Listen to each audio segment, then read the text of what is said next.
I am back. এই কেডা ফিরেছে দেখ দিন জিও। আমি ফিরে এসেছি, তোদের বাপ বিএসএনএল। এই মালটা কবে ফিরে এসেছে? এ তো মরে গেছিল। মানুষের ভালোবাসায় আমি আবার জীবিত হয়েছি তোদের ধ্বংস করবো বলে।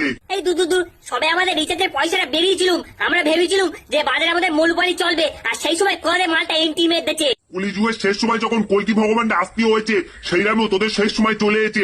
ওই জন্য আমার আসতে হলো তোদের বিনাশ করার জন্য। এই ছাড়ো দিনই, কত মাল এলো গেল, আমাদের ভয়তে ভোড়াপোনা আইডিয়া এক হয়ে গেল, তাও আমাদের বিনাশ করতে পারলো না, আর তুমি ওদের বিনাশ করতে এসছো। জিও, কনফিডেন্স ভালো, ওভার কনফিডেন্স ভালো না। তুই ভারতবাসী লোকের কাছে গালাগালি শুনতেছিস, সেইটা কি তুই জানিস? এই তুমি চুপ করো দিন, গরিবের মাসে এক কোথাকার। আরে আমার জানার দরকার নেই, আমার কাছে 5G নেটওয়ার্ক রয়েছে, এইটা আমি জানি। ভারতবর্ষের লোক একদিন না খেয়ে থাকতে পারবে, কিন্তু একদিন নেট না চালিয়ে থাকতে পারবে না। তা যা বলেও তো জিও ভাই, কিন্তু একখান কথা কি জানো, আরে ও তো 4G নেটটাই ভালো করে ধরে না এদিক ওদিকে, ও আর 5G সম্বন্ধে কি বুঝবে।